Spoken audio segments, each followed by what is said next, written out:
Riverside Healthcare puts the health and wellness information you need well within reach. Hello, listeners, and thanks for tuning in to the Well Within Reach podcast brought to you by Riverside Healthcare. I'm your host, Taylor Ludden McMaster, and joining me today is Dr. Raju Abraham, who is a pulmonologist with Riverside Medical Group. Healthcare can be confusing, but thanks to your My Riverside MyChart, you can easily manage not only your care, but your family's as well. With a single click, your My Riverside MyChart lets you stay well connected to the same information your provider sees. You can view your health history, get test results, request prescription refills, pay your bill, or make an appointment. Manage your care from anywhere, your laptop, phone, or tablet. Learn more and enroll today at riversidemychart.org. Thanks for joining us today. Welcome. Can you tell us a little bit about your clinical background? Yeah, I've been here in Riverside Medical Center since 1996 and been practicing pulmonary critical care medicine in the community since then. Fantastic. I know you do a lot of work with the ION system, so can you tell us what the ION Endoluminal system is and how it's used in diagnosing or treating lung conditions? There have been a lot of advancements in bronchoscopy over the past few years. Initially, we had only regular bronchoscopy, where the access to peripheral lesions was very limited. Then came the electromagnetic navigation bronchoscopy, which we had here, and that was able to improve the outcome in diagnosis by another 20% or so. So we would get an answer in about 60 to 70% if you chose the case correctly. That was not good enough either. Then came robotic bronchoscopy. The robotic bronchoscopy is a very advanced system for reaching small and peripheral nodules, especially in the lung.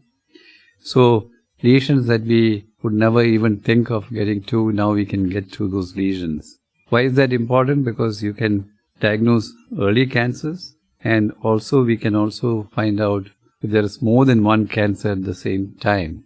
What I have been finding is that we are getting sometimes two diagnoses on the same patient with two nodules.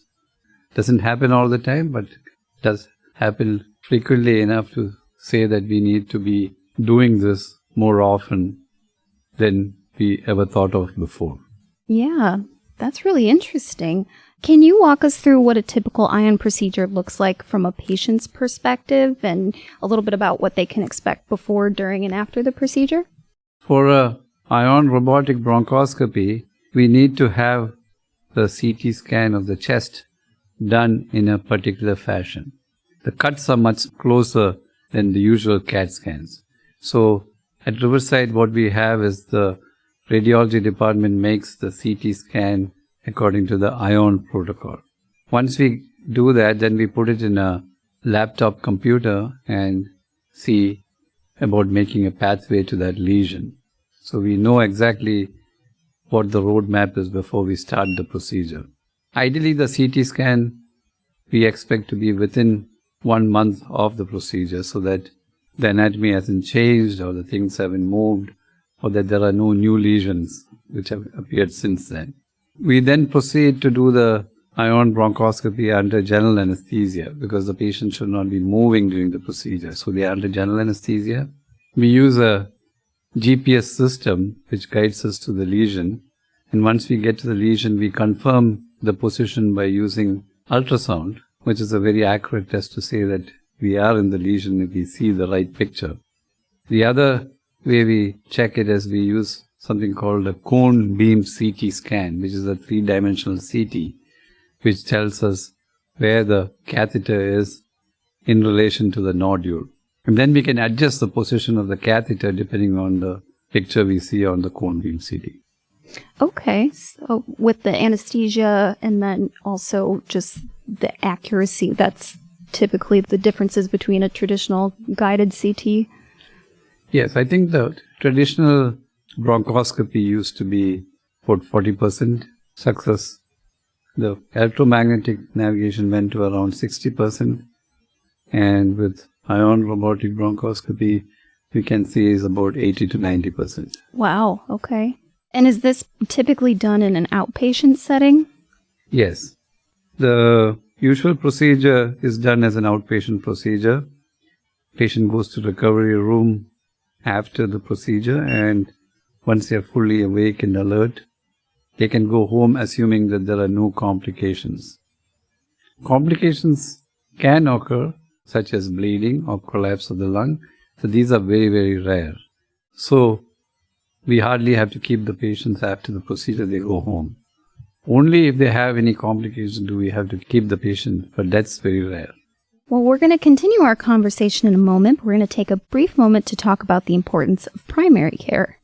Consistency is being able to count on someone to be there when you need them. At Riverside Healthcare, your primary care provider is dedicated to being in your corner, helping you and your family stay healthy and thrive. Find the right primary care provider for you at myrhc.net/accepting-new.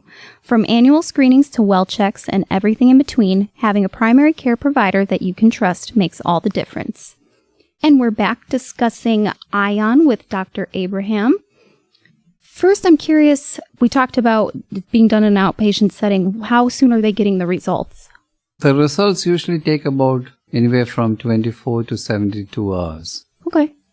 As long as there's no weekend in between. Gotcha. Okay. And we talked a little bit about this with talking about CT methods, but what makes the ION system different from traditional methods like a CT-guided biopsy or bronchoscopy? That's a very good question, because we used to do a lot of CT-guided biopsies in the past because, as I said, before the robotic bronchoscopy, the regular bronchoscopy and the electromagnetic navigation bronchoscopy had a lot of situations where we didn't have an answer. So we did a lot of CT-guided biopsy. Now, to talk about CT-guided biopsy, the chance of a pneumothorax is about 20% average. The yield is the same, 80 to 90%, but the complication rate of a pneumothorax is much higher than the ion robotic bronchoscopy. Now, you can have a chest tube put in with a pneumothorax, but you don't really want to get into that situation. So actually, when we started wanting to do this, I was worried how the radiologists would take it. And when I spoke to radiology, because we are probably going to take away a lot of their procedures, and they told me they were very happy about it because that was one biopsy they didn't want to do, the lung. They didn't mind doing any other biopsies, but the lung biopsy put them under a lot of pressure because of potential for pneumothorax and then having to treat that after that. So actually they went out of the way to help us get this started and going. So there's also a difference with the ION procedure eliminating a step in a process that comes with a CT-guided biopsy. Can you tell us a little bit about that? Yes. So when you do a CT-guided biopsy, then after that you have to stage the cancer, if it's a lung cancer. Now, the old way of doing that would be a PET scan, and the PET scan will show activity, and if it's active, then you say that that is tumor. But then subsequently, studies showed that you can do endobronchial ultrasound bronchoscopy, which is more accurate than the PET CT in diagnosing small metastatic spread in the mediastinal lymph nodes. So now, if the patient is diagnosed on a CT-guided biopsy with a lung cancer, the patient will still need to have a PET scan and an endobronchial ultrasound bronchoscopy to stage it correctly. The advantage of the robotic bronchoscopy is that since the patient is already under anesthesia, we do both at the same time.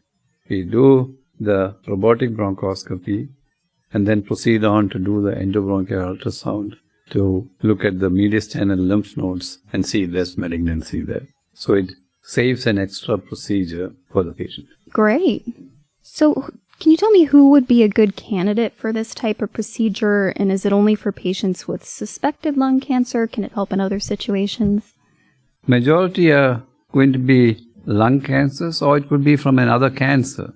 Like as I said, you have a patient who could have two disease processes in the same procedure. And that is a surprising thing. I think the reason that's happening, this is my interpretation, is that I think we have much better oncology treatment options for patients with cancer. So unlike the situation where they didn't live very much in the past, they're living much longer. So you're seeing new cancers coming up.